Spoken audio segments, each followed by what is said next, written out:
চট্টগ্রাম নগরীর ১৩ নং পাহাড়তলী ওয়ার্ডস্থ সেগুনবাগান ৪ নং লাইনের বিপরীত সড়কে পাশে অবস্থিত সৌদিয়া জর্দা নামের একটি ব্যবসা প্রতিষ্ঠানকে কেন্দ্র করে পারিবারিক বিরোধের সৃষ্টি হয়েছে।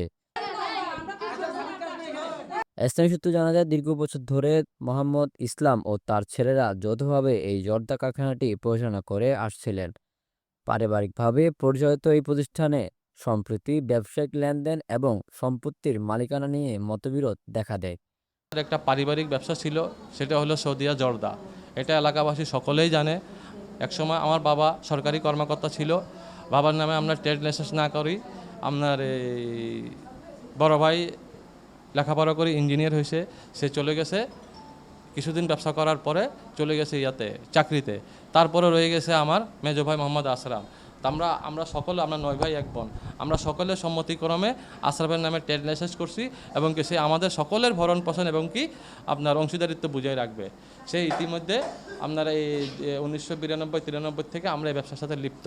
ঠিক আছে, এখন কিছুদিন পূর্বে আমরা জানতে পারছি ব্যবসার ভিতরে আমরা সব টাকা তার কাছে রাখতাম, আমাদের জন্মলগ্ন থেকে যে টাকাগুলো আয় হতো সেটা আমরা তার কাছে জমা রাখতাম এবং কি সে কিছু কিছু জিনিসগুলো ক্রয় করে, সম্পদগুলো, যেমন আপনার বদ্দারহাট খাজারোটে একটা বিল্ডিং আছে 5 তলা,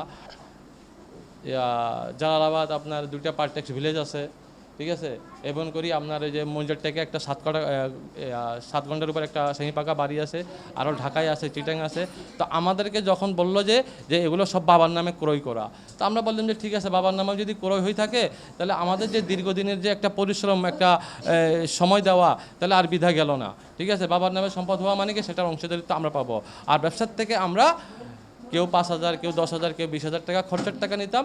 এমনকি আপনার ওই যে যখন বিয়ে করছে, কেউ বিয়ে করছে 2005-এ, কেউ করছে 10-এ, কেউ 20-এ করছে। তো বিয়ে শাদী করার পর ছেলে মেয়ে লেখাপড়ার উপযুক্ত হয়, তো উপযুক্ত হইলে তখন আমরা ব্যবসার থেকে 5,000, 10,000 টাকা করে নিতাম।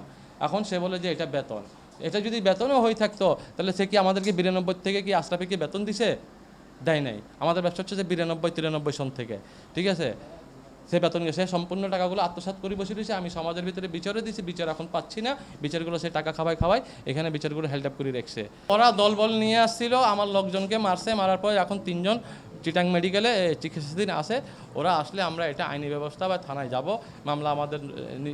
মামলা রুজু করার জন্য। বিরোধের জেরে পরিবারের সদস্যদের মধ্যেই উত্তেজনা সৃষ্টি হয়েছে বলে জানা গেছে। স্থানীয়দের দাবি, বিষয়টি দ্রুত সমাধান না হলে পরিস্থিতি আরও জটিল হতে পারে। এদিকে পরিস্থিতি স্বাভাবিক রাখতে প্রয়োজনীয় পদক্ষেপ গ্রহণের জন্য স্থানীয় প্রশাসনের হস্তক্ষেপ কামনা করেছেন এলাকাবাসী। দিন এরা আমাকে শান্তি দেয় নাই। আগে এরা আমাকে ঘরে যাও, তোর আমি বাঙালি, ওরা বিহারি, বলা ভালো না, যেহেতু বিয়ে হয়েছে আমাকে অনেক রকমের নির্যাতন, শারীরিক, মানসিক, আর্থিকভাবে অনেক নির্যাতন, অবিচার করছে। তবু আমি এই ঘরে আমি খাটতাম, বাইরে আমার হাজব্যান্ড খাটতো। আমার হাজব্যান্ডের একটা হাত পঙ্গু, ও অনেক কষ্ট করে এই ব্যবসা খাড়া করাইছে, ভাইদেরকে নিয়ে বহুত কিছু করছে। কিন্তু শেষ পর্যন্ত এখন যখন আমার ছেলেমেয়েরা বড় বড় হয়ে গেছে, আমার 2টা ছেলে, একটা মেয়ে, 3টা বাচ্চা আমার, কিন্তু এরা এখন বলতেছে যে আমার বাচ্চারা, আমার ছেলেরা নাকি সম্পদ নিয়ে যাবে, আমার জামাই সম্পদ নিয়ে যাবে, এরা আমাদেরকে কিছু দিবে না। এমনকি আশরাফ, ওর 4টা মেয়ে, ওর কোনো ছেলে নাই, ও বলতেছে এই ব্যবসা আমার, ও কাউকে কোনো অংশীদারিত্ব দিবে না, যত টাকা পয়সা আছে। আমার জামাইরা আজকে 32 বছর ব্যবসা করি, আমরা দেখছি, আমার বিয়ে হয়েছে পর্যন্ত আমি দেখছি, এরা সব ভাইরা মিলি ব্যবসা করতো, সব ভাইরা মিলি টাকা পয়সা একসাথে করে আশরাফকে দিত, আর আমরা ঘরে শুধু খাটতাম, পেটে ভাতে ছিলাম। যখন আমাদের বাচ্চারা বড় হয়েছে, স্কুল কলেজে পড়ালেখার জন্য গেছে, তখন আমরা 5,000 টাকা, কেউ 10,000 টাকা করে নিছি। এর আগে আমরা একটা টাকাও নিতাম না, সংসারে খাটতাম, এমনকি খাইতাম বাস একটুকের উপরে। এখন যখন বাচ্চারা বড় হয়ে গেছে, বেশি হয়ে গেছে, যখন আমরা বলতেছি যে আমাদের এই টাকা হচ্ছে না, আমাদেরকে একটু বেশি বাড়াই দেন, এখনই ও বলতেছে কেন তোদেরকে বাড়াই দিব, এই ব্যবসা, এই প্রতিষ্ঠান সব কিছু হয়েছে আমার, তোদের কিছু নাই।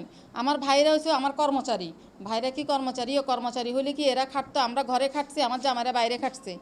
এই সম্পদ কি আমরা এমনি করছি? এখন ওর হিংসা, আমার ছেলে আছে, আরও আমার 4টা দেবর আছে, ওদেরও ছেলে আছে, যাদের যাদের ছেলে আছে সবাইকেও বঞ্চিত করে দিছে সম্পত্তি থেকে। আমার হাজব্যান্ডদেরকেও দিবেন, আমাদেরকেও দিবেন, আমাদেরকে সবাই বাইর করে দিছে, ব্যবসার থেকে হাজব্যান্ডদেরকে বাইর করে দিছে, ঘর থেকে আমাদেরকে বাইর করে দিছে। এমনকি সম্পদও যা আছে আমাদের, এটা আমার হাজব্যান্ডের নামে, ও এটাও দখল করে নিচ্ছে, ও এটাও দিবে না। সামাজিক বিচার আচার হয়েছে, সবাই বলছে যে, ওর বাপও বলছে এটা লেদুর ঘর, লেদুকে বুঝে দাও, ও যেহেতু তোমাকে ব্যবসার জন্য দিছে, তুমি ব্যবসা করছো ঠিক আছে, এখন তো তোমার বহুত কিছু, যখন তুমি ব্যবসা নিজের নামে করে ফেলছো, ব্যবসা তোমার, তো ওর ঘর ওকে বুঝাই দাও। কিন্তু ও ঘরও বুঝে দিবে না, আমাদেরকে টাকা পয়সাও দিবে না, ব্যবসা বাণিজ্যও দিবে না। একটা ওরা বুঝাই দেখ, আমি আমার ছেলে মেয়ে নিয়ে একটু স্বাচ্ছন্দ্যে থাকতে চাই ভাই। এ ঘরটা ভাড়া দিল আমি। Desk news, PA ৭২ TV, Chittagong.